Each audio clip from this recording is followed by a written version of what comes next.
उत्तराखंड किसान मोर्चा की हुंकार, हरिद्वार के हक के लिए बड़ा संघर्ष तय। खानपुर विधानसभा के लंधौरा में उत्तराखंड किसान मोर्चा अराजनीतिक के बैनर तले किसानों की एक बड़ी बैठक आयोजित की गई। किसान हसनू के आवास पर हुए इस कार्यक्रम में अलग अलग विधानसभा क्षेत्रों से सैकड़ों किसान पहुंचे, जहां किसानों से जुड़े मुद्दों पर खुलकर चर्चा हुई और सरकार के खिलाफ बड़े आंदोलन की चेतावनी दी गई। लंधौरा में किसान हसनू के निवास पर आयोजित किसान मोर्चा की बैठक में प्रदेश भर से किसान जुटे। कार्यक्रम के मुख्य अतिथि उत्तराखंड किसान मोर्चा के राष्ट्रीय अध्यक्ष गुलशन रोड ने कहा कि किसानों को संगठित और जागरूक करने के उद्देश्य से यह सभा आयोजित की गई है। उन्होंने आरोप लगाया कि विजिलेंस द्वारा गरीब और किसानों के घरों में जबरन कार्रवाई कर ताले तोड़ने, अवैध वसूली और दुर्व्यवहार जैसी घटनाएं सामने आ रही हैं। साथ ही पहाड़ और मैदान के लोगों को अलग अलग तरह के प्रमाण पत्र जारी कर भेदभाव किए जाने का भी आरोप लगाया।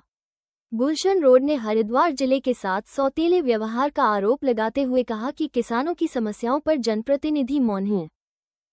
एक पंचायत लंढौरा कस्बा में आयोजित की गई और उसमें जो मुख्य एजेंडा हमारा था, अपने किसानों के बीच में जाकर उन्हें जागरूक करना और किसान संगठन को मजबूत करना। किस तरीके से किसान संगठन को मजबूत करके हम अपने गांव देहात के गरीब की, किसान की, मजदूर की आवाज उठा सके।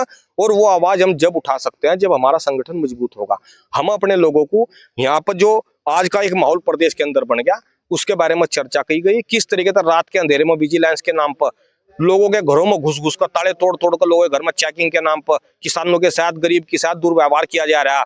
जिस तरीके से मूल निवास के मुद्दे को लेकर पहाड़ के लोगों को मूल निवास दिया जा रहा है, हरिद्वार के लोगों को स्थायी प्रमाण पत्र दिया जा रहा है, जो हमारे साथ सौतेला व्यवहार किया जा रहा है, उन्हीं सभी मुद्दों को लेकर आज यहाँ पे एक पंचायत की गई और अपने संगठन को आने वाले टाइम में मजबूती देकर और एक बड़ा आंदोलन इस सरकार के खिलाफ करने का यहाँ पर हमने आह्वान किया। देखो, किसान मुकर होकर अपनी बात रख रहा है। किसान ये यहाँ पर ऐसी कौम है, किसान की कौम ऐसी कौम है जो अपनी बात बेबाकी से रख रही है और धरने प्रदर्शन कर रही है, लगातार आंदोलन कर रही। पर हमारे विपक्ष के नेता, विपक्ष के जनप्रतिनिधि या सत्ता में बैठे विधायक या जनप्रतिनिधि, यहाँ के लोगों का कोई सहयोग नहीं कर रही। जब चुनाव आवेंगे हम बड़े बड़े वादे यहाँ के लोगों से करेंगे और चुनाव में जाने के बाद ये सब वादे अपने भूल जाए। यहाँ की कमजोरी, ये आज राजनीतिक रूप से हरिद्वार जिला अनाथ हो चुका।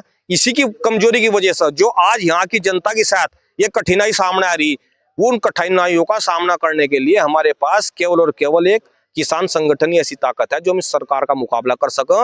नेता, राजनीतिक नेता कोई लड़ने को, यहाँ की जनता की आवाज उठाने को तैयार नहीं है। भाई, आने वाला टाइम जिस तरीके से आपने 25 साल उत्तराखंड बनने के बाद देखा और लगातार खराब होता जा रहा है।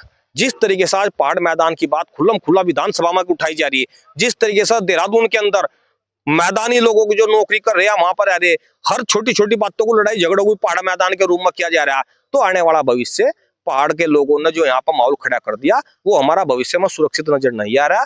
और ये यहाँ पर पहाड़ मैदान के नाम पर बड़ा जहर घोलने का काम कुछ राजनीतिक पार्टी के लोग कर रहे हैं। हम उन्हें भी ये सुझाव देना चाह रहे हैं, इसमें जहर ना घोल लो प्रदेश में, इन्हें शांति से लोगों को रहने दो।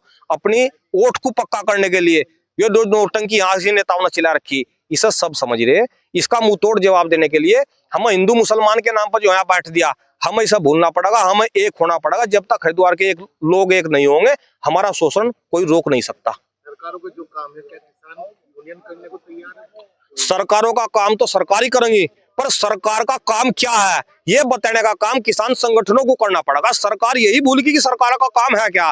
सरकार का काम जनहित के निर्णय लेने का, जनहित में कार्य करे, जनता को किस तरीके से राहत दे, ये सरकार का काम है। ये सरकार का काम नहीं है कि हरिद्वार से किस तरीके से राजस्व वसूली करी जा, किस तरीके से विजिलेंस के नाम पर वसूली करी जा, किस नाम पर सड़कों पर पेड़ों में कैमरे छिपा कर रख दिए और वाहनों से किस तरीके से ऑनलाइन चलाना है, किस तरीके से ऑनलाइन चलानों के नाम पर लूट करी जा, एक ग्रीन सेंस लगा दिया। अरे भाई, आज यहाँ पर हरिद्वार में कोई बाहर का रिश्तेदार हमारा आ रहा है और उससे टैक्स ले रहे कि वो दूसरे प्रदेश का लोग आ रहे, कल के दिन हरियाणा भी लगा होगा, परसों के दिन दिल्ली भी लगा होगा, तरसों के दिन उत्तर प्रदेश भी लगा होगा। मतलब हो तो कहीं ना कहीं आम आदमी की लूट रही ना। ये सरकार साबित क्या करना चाह रही है? अपना भ्रष्टाचार तो रुक नहीं रहा और आम आदमी के ऊपर लगातार ये बोझ पर बोझ डालती जा रही है और खासकर हरिद्वार के ऊपर बोझ पर बोझ डालती जा रही है। इसीलिए हम सबको संगठन की आवश्यकता और ज्यादा होगी। अब चेतावनी, सीधी चेतावनी कि या तो यहाँ के जनप्रतिनिधि भी इस बात की समझ कर लो कि यहाँ की आवाज उन्हें उठानी पड़ेगी, नहीं तो आने वाले चुनाव में उनका भी बहिष्कार किया जाएगा। और सरकार को चेतावनी, जो पहाड़ मैदान के मुद्दे पर कुछ लोग यहाँ की प्रदेश की माहौल खराब करने के लिए जहर घोलने का काम कर रहे हैं, इन पर सख्त कार्रवाई करें, नहीं तो हरिद्वार से बहुत बड़ा आंदोलन शुरू होने के लिए जा रहा है।